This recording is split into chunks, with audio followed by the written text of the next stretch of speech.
Lee Harvey Oswald was your typical America-hating communist from Louisiana, and like every risky-living pinko from the South, he grew up watching American spy dramas, volunteered for a civilian air patrol run by a CIA contract agent, and joined the US Marines. Nicknamed Oswaldsky for his tendency to speak Russian and spout pro-Soviet propaganda, he was given special training and assigned to one of the most sensitive facilities in the world, running the radar for the U-2s spying on the Ruskies and the Chi-Coms. After contracting gonorrhea in the line of duty, Oswald was tested for Russian proficiency before being honorably discharged to take care of his mother who wasn't ill and flew to Europe using money he didn't have on planes that didn't exist to arrive at Helsinki, where he stayed at the most luxurious hotel in town before waltzing into the Soviet Union at the height of the Cold War. While there, he kept a detailed log of Soviet facilities, made notes about microdots, and carried a CIA standard-issue Minox camera before getting bored and returning to the United States on a military jet using money loaned to him from the US Embassy. After waltzing back into the United States after supposedly defecting to the enemy at the height of the Cold War, he settled back in New Orleans where he appeared in radio and TV interviews, got into fistfights on the street, and handed out leaflets from a pro-Castro Cuban group sharing office space with an ex-FBI agent involved in government-sponsored anti-Castro Cuban groups. Moving to Texas and befriending a millionaire Russian oilman who helped to get him a job at the Texas Schoolbook Depository, Oswald made sure to let his murderous intent be known by attempting to assassinate a right-wing general in the area, thus potentially jeopardizing any plot to kill the president, and sent vanity photos of himself posing with his rifle to his close friends. On the morning of November 22, 1963, Lee Harvey Oswald went to work in the Schoolbook Depository where the president just happened to be driving by. After somehow getting the Secret Service to stand down before entering Dealey Plaza, Oswald set up a makeshift sniper's nest and got off 3 shots in 6 seconds, leaving 4 bullets without leaving any nitrate on his cheek, a feat that has never been duplicated, including 1 bullet that managed to cause 7 entry-exit wounds, a feat that has never been duplicated, penetrating 15 inches of tissue, 4 inches of rib, and a radius bone, to come out in almost perfect condition on a stretcher in the hospital while no one was looking, a feat that has never been duplicated.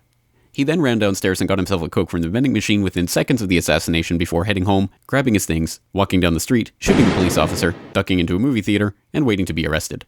After jumping up and pulling his gun on the police officers who swarmed the theater, he was let out the front door, or the back, and taken into police custody. While there, he is not charged with the murder of the president. Did you kill the president? No, I've not been charged with that. In fact, nobody has said that to me yet.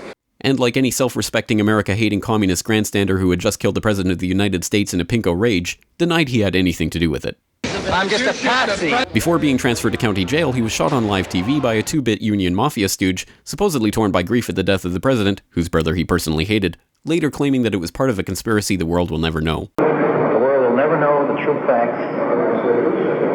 Luckily, the crusading journalist of the unbiased media told the public the straight truth about what happened. His head could be seen to move violently forward. Hoover wrote a memo that weekend demanding that the public be convinced that Lee Harvey Oswald was the lone assassin. LBJ appointed a commission telling Commissioner Warren that he had to find that Lee Harvey Oswald was the lone assassin, and, as luck would have it, that commission concluded, Now, what about the doctor at Parkland Hospital who reportedly said the president was wounded in the front? Actually, the doctor told the commission, and a newspaper report agrees, that he said only that the bullet could have entered from the front. But because of the president's condition and their desperate haste, the doctors never turned him over, never saw the similar wound where the bullet actually entered from the back.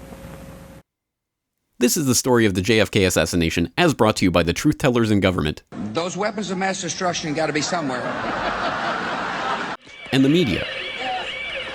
And if you have any questions about it, you are a woo-woo, grassy knoll, tinfoil, lizard-fearing America hater. If you love Jesus, sunshine, ponies, monster trucks, miniskirts, and the American flag, you will never ask any questions about any part of this story to anyone. Ever. This message has been brought to you by the CIA, Joint Chiefs of Staff, Warren Commission, and the MSM. Because ignorance is strength.